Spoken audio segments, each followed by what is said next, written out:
Hey, and welcome back to the Shootin podcast. This is Ep.3 now, and thank you for joining me. I'm glad you're here. I'm glad you exist. I'm glad I exist, because that's what it comes down to. It's one and the same that way. And yeah, sometimes I think about, if we're just gonna hop right into it. Sometimes I think about being depressed through high school, through middle school, whatever, being depressed in the past, and how I had thoughts of suicide and ending my life, whatever, but some days it feels like, nah, it wasn't meant to happen, I wasn't meant to die yet. I got other shit to do, and to a certain extent, this kind of feels like part of that. Just, being able to just speak freely, honestly, just being able to say what's on my mind and hopefully connect with people or connect with myself, I guess, right? Like I said in one of the past episodes, it is pretty freeing doing this, it's kind of like therapy, like self-therapy, you're just talking to yourself. In a way, I'm just talking to a mirror, physically and hypothetically, or no, physically, or literally and figuratively. Sorry, those are the two that I wanted, because I'm literally looking at myself in OBS right now like a mirror, but then I'm also talking to the listener, the viewer, you listening right now, and you are also me, so I'm talking to myself in that way. But yeah, I have a few talking points, and we can kind of go on about the school and depression and all that, and like childhood bullies and stuff like that, because even the idea of a bully, it's like it's just somebody wanting to take out their anger, frustration, sadness, depression, whatever it is, on other people, because again, it always comes down to the idea of self and what they think they should be doing with their life, or how they might think their life is worse or not the same as somebody else's, that could make them feel inferior. But again, those are just the thoughts in their own head and the idea of themselves, right?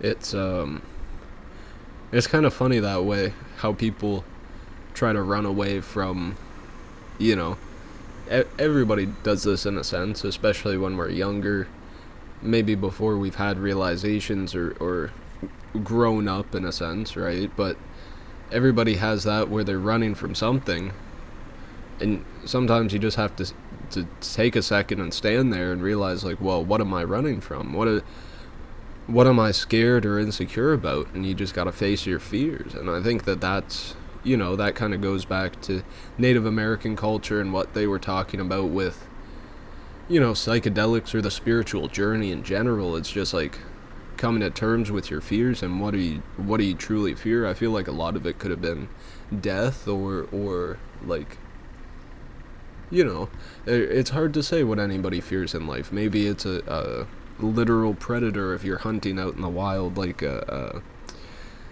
tiger or a bear or some shit, who knows. But then to a certain extent, you have to be okay with like dying and passing on and seeing what's after. Life is short, and what's after could be just as short. Who knows? It's I was just watching a great podcast earlier, which, let me pull it up so I get their names, because I don't want to just say, oh, I don't know who was talking. It'll only take a second here. I'll go back in my history, and let me make sure my volume's down. It was the Danny Jones podcast on his channel on YouTube. That's where I was watching it. And this gentleman's name was Jeffrey Long, and the title of this particular episode is Best Evidence for Life After Death, World's Largest NDE, which is Near-Death Experience Study, Revealed. Jeffrey Long. So, I highly suggest checking it out, and I'm only like a third of the way through it now. but just some of the things they were talking about in terms of like afterlife, or like people having near-death experiences at the same time, and then one person passed on and the other one comes back to tell the story or what they experienced. In a sense, it's crazy to think about, because especially now with being able to record in our modern ways of recording history, whether it's like video or books, or whatever you want to do. We're at a stage in life now where like people are not only having these experiences but recording them in such a way that they can be, sorry if the traffic's making noise, but in such a way that they can be referred to and like scientifically proven in a way. And that's kind of what Jeffrey Long was talking about, in the sense of like there are so many people having these same experiences. It pretty much is the scientific method, because they're proving time and time again that it is what it is, right? So it's interesting to think about it in that sense, and like the afterlife and what is afterlife. One of the experiences he was talking about was these two people. It was a car accident, and they were fiancés, right? A man and a woman. And they encountered four beings when their like souls left their body, and then two of them escorted the woman to the afterlife, I guess, and then the other two helped the guy back down to his body, in a sense. But it's like, who are the beings? I wonder, because I remember hearing a story recently. I think it was also on the Danny Jones, and I think it was a second or third second or third source, like there's the initial, and then somebody hears about it and recounts the source, and then again, I think it was the second or third time of that. But it was something about beings in the afterlife, or something before death, and they had like triangles on their chest, and it's like, maybe that's something to do with the Illuminati or BlackRock, or like secret secret societies.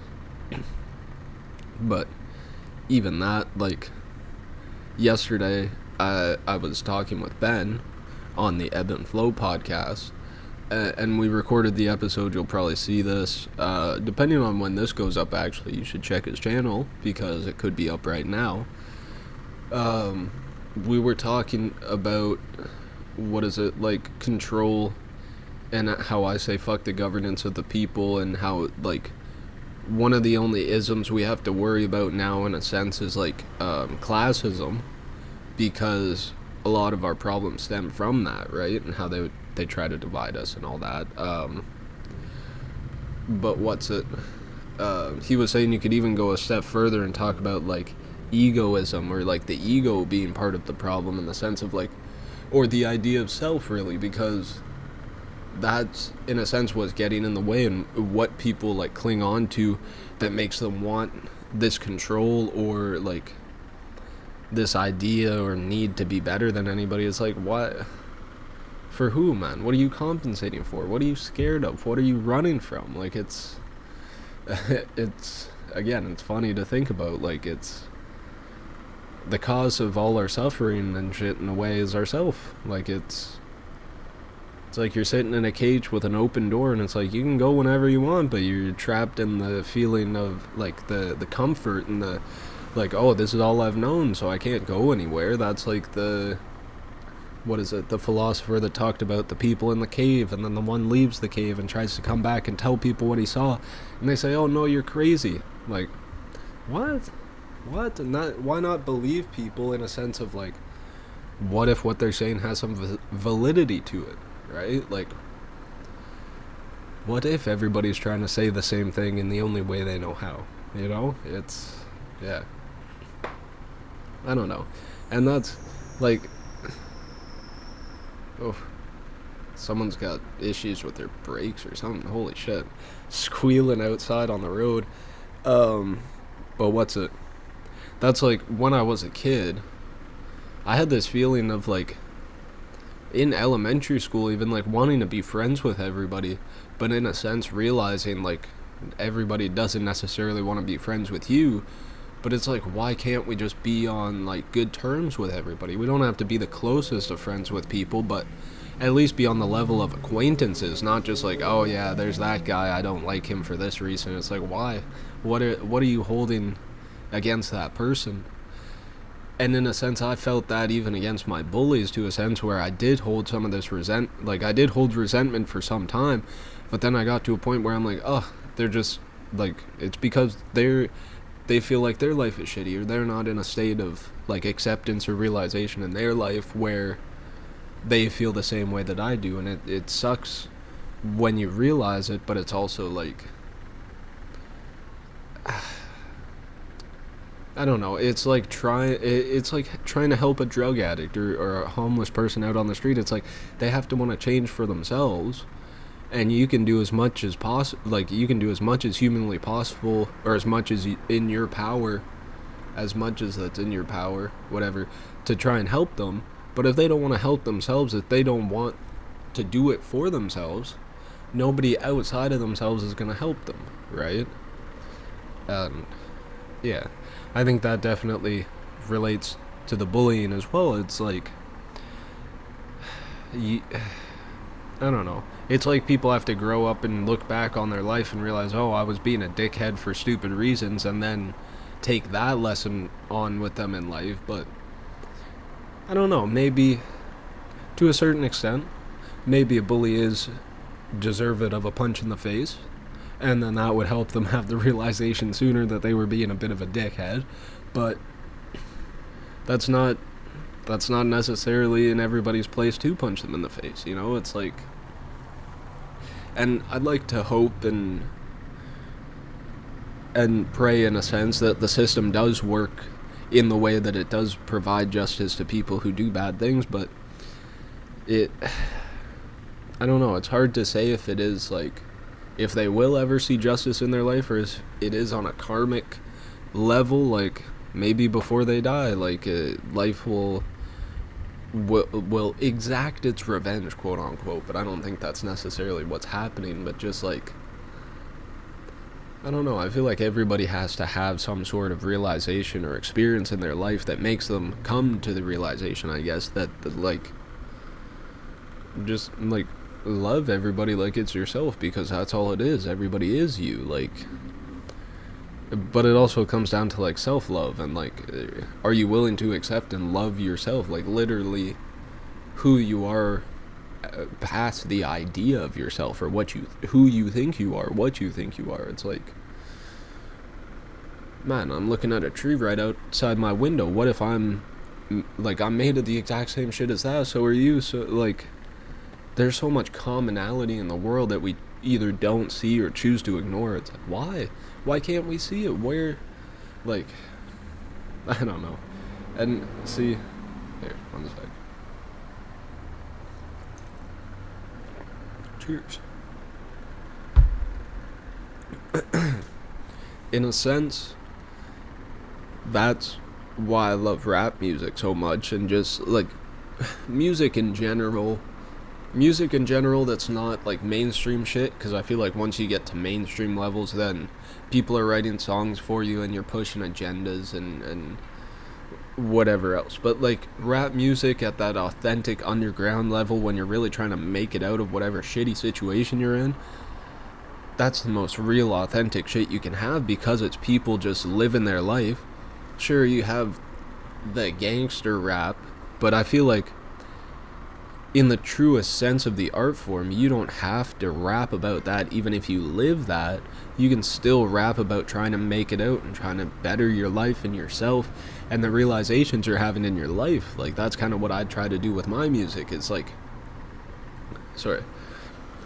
I'm having all these realizations and experiences that I want to put into my music and document in a way, but also like, that's like my way of writing a book, or like making a social media post or a video. It's like, that's just like how I choose to express myself, and it's real, it's authentic. That's me. That's me as a character in a sense, but like, that's like what I can contribute and give back to the world in a sense. Like, Sure, there are other people that can do it, but they can't do it exactly like me, and that's exactly the same for every individual on this planet.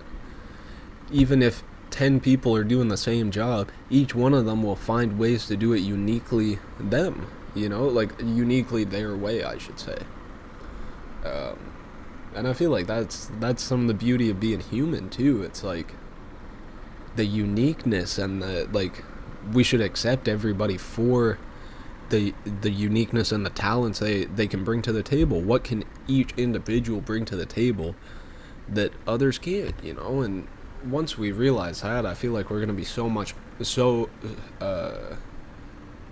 like way better off as a nation, as a globe, as a race of humans, if we did somehow accept ourselves and then each other, subsequently each other, right? Um, but yeah, I don't know. I remember doing the I remember doing the personality test in civics and economics. I think that was the class. But I think the name of it was in French, and it was like we did it in French. Socioeconomics, maybe. But because I was in French immersion, so half of my classes were in French, the other half were in English. But we did personality tests, and I got the dreamer personality. And I feel like, yeah, there's almost no better way to describe it. Like, I'm an ideas person, but I'm constantly thinking and imagining, and like, in a sense, I am always dreaming, whether it's daydreaming. I don't really have dreams when I sleep, probably because I smoke weed, but like, I'm always thinking about, like, how can we better the world? What are ideas to have to make the world better? Like, here's a perfect example. I had the idea for putting solar panels on water so that they don't take up farmland. And then I saw a post on Instagram that was in India. They did just that, but they did it on a coast where it was getting waves. And it's like, well, okay, if you're gonna go through the extent of putting the solar panels on the water, why do you not have wave breaks? Why are you not putting something, or like put them in an area that doesn't get hit by waves, or like create some sort of infrastructure so that they don't get affected by, like, think out the variables. Like, on land it's not gonna move, but if you're on water and it's doing this, like, make it flexible, make it like, don't make it like this so they have to, like, and then they fucking fold and hit each other. Like, I don't know. It's hard to say if people don't think stuff all the way through, if it's like planned obsolescence in a way, like they kind of know it's going to happen, then they let it happen to make more money off it. But still, it's like, if you want to make money off something, make a good product and make people want to buy it. Don't just use scummy, like, marketing tactics, or like make it cheap as fuck so people, like, it breaks all the time and you have to buy new ones. Like, what are we talking about, man? Jesus Christ, it cheeses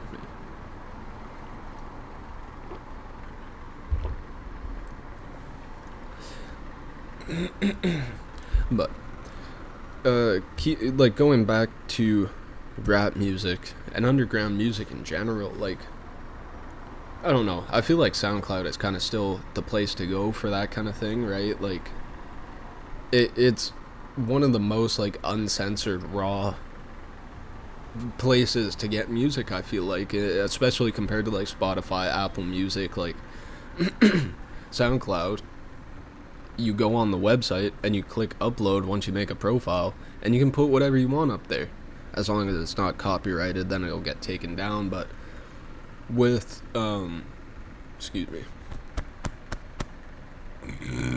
pardon me, excuse me, with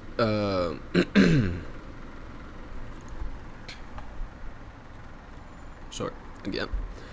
With Spotify and Apple Music, how I get my music up on there is I use DistroKid, which you have to, like, upload stuff at least 2 weeks in advance, and it has to go through a whole bunch of checks and make sure it's good, which for the most part I feel like I haven't got anything flagged and not be able to upload. I don't even try to upload, like, remixes, whatever, on there because I just, like, I don't know, maybe it'll work. Maybe I could, like, monetize those in a sense, too, and broaden the catalog on all platforms, but I don't know, SoundCloud's just easy, raw, real, like, I don't know, I love it. I love it so much more in comparison to all these other ones, especially Spotify, where they're like, oh, well, you can have it for free, but it's absolute dog, and if you want it to work properly, like how you think it should work or whatever, like, you have to pay for it. We know how to make a good app, but you have to pay for it. Like, ugh. Someone's got the supercharger on the diesel, it sounds like. Damn. But yeah, that subscription-based shit just pisses me off so much. It's like, and in this day and age, if you want a quality product that people are gonna buy and, like, actually use and genuinely enjoy, just make it a one-time payment. Maybe have ads, maybe have, like, some sort of subscription-based thing within it, so that you're making the money off the purchase, they have a product they like, and then you have the customer, and then maybe you expand on your brand and have something else that's subscription-based, but, like, don't just make the whole thing subscription-based. Like, what is it? Like, Adobe Cloud, or Adobe in general, we were talking about that yesterday, Jewel, my girlfriend, and I, and how, like, yeah, they made good shit with Illustrator and Photoshop and Lightroom and all the rest of it, but they charge so much, it's like, it's almost not even worth it, because now it's on subscription-based payments as well. I think you can buy them outright, but then it's like $200 or $300. I think that it's like $200 or $300 for the apps individually, or you have a package where you can get like 3 of them at a time, and then I'm sure if you want all of them, they'll probably charge you, like, I wouldn't be surprised if they charged you $1,000 for all of them. But they had packages. It was like, oh, $200, $300, $500, $800, $1,000. Like, bruh, suck yourself. Like, why are you money hungry bastards? Like, you've been getting the money for this long. Just, like, fucking help us out here, you know? Starving artists and all. Jesus Christ. But, you know, it's their shit. What can you do, you know? But I have something written down here, like, going back to rap music, like, I don't know, that's why I related so hard to Suicide Boys, and I feel like even now they still have such a passionate, dedicated fan base that, like, they're just unmatched. And I was just watching their podcast, that when they were on Theo Vaughn's This Past Week podcast, they were talking to him, and they were talking about how, like, they almost get offended if people call them mainstream, because they're not mainstream, they're not, like, underground, they're underground, but they're not, like, unknown, you know, they're just, like, not, it's not for everyone, it's not everybody's cup of tea, but it's like, I think they even said something about low-key everybody's a Suicide Boys fan, and it's like, yeah, it does kind of feel like that. Like, everybody has at least 1 or 2 songs they've heard or they rock with by them, and it's like, they just got such a great, diverse, elite catalog. It's like, it's unbeatable almost, you know? But, yeah, I'm gonna let the cycles go by. Or the bikes, I should say.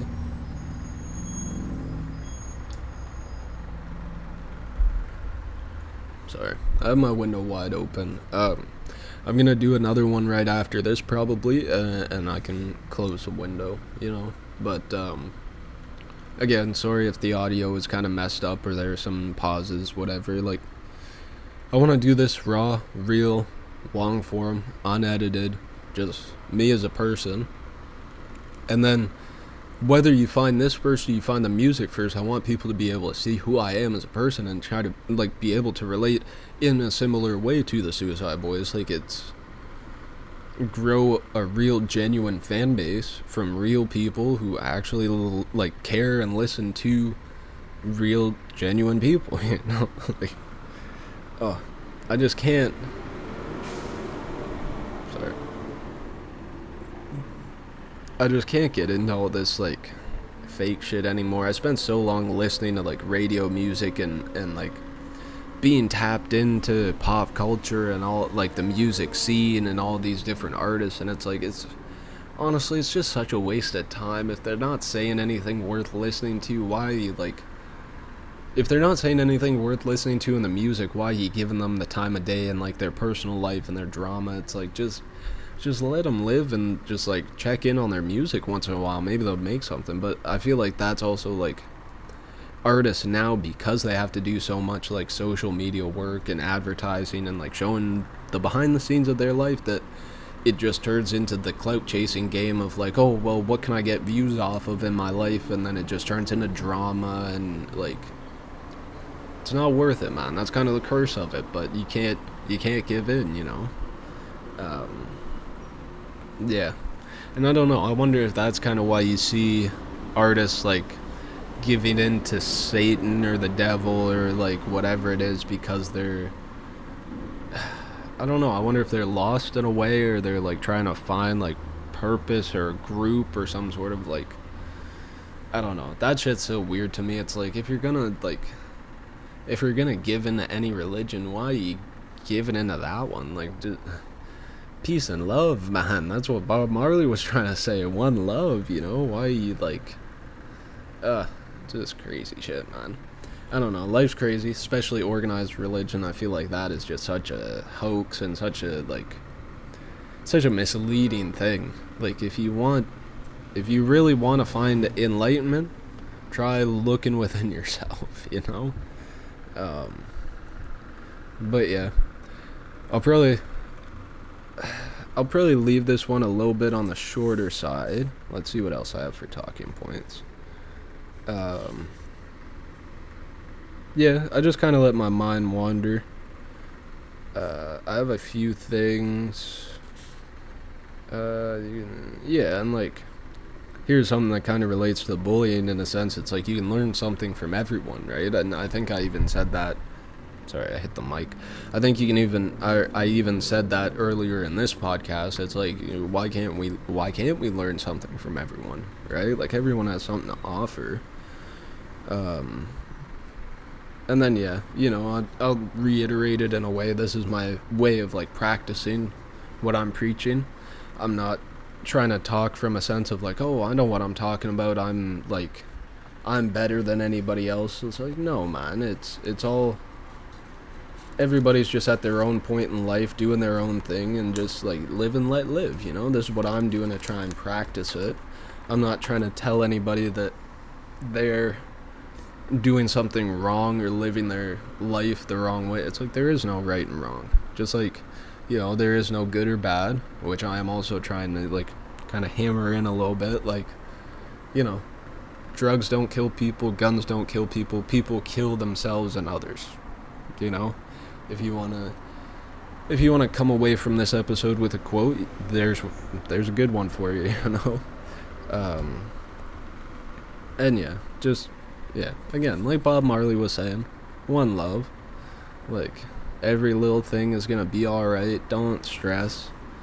Honestly, if you're having an anxiety attack, low-key, try putting that on, because, like, just, three little birds sat on my doorstep, singing sweet song. Like, it's already going in my head. It's just such a, like, it just makes me feel like the sun has hit me right now, and it's, like, a bright day, and I'm on the beach or something. Like, I don't know. It's hard to explain. Music like that hits different, man. It just hits the soul. That is soul music right there, man. Whether that's the actual genre or I'm just saying that, like, that is soul music right there. And, like, I feel like that's why they call it, like, soul food in a way, is because you're putting your heart and your time and your soul into it, your time and your effort, blood, sweat, and tears. Maybe not those, because then health code violations, but, you know, you're putting your all into it. And it makes a difference, you know? But yeah, I feel like this could be as good a place as any to end this third episode of the Shootin Gallery. And then I'll probably record one right after. I didn't toke this episode, but maybe I'll toke at the start of the fourth one. And it'll kind of be like a continuation of this one if you want. If you only have half an hour or whatever we run till, that's chill. But if you want it more long form, I could even upload them like 2 in one video and just make it like combine the episodes,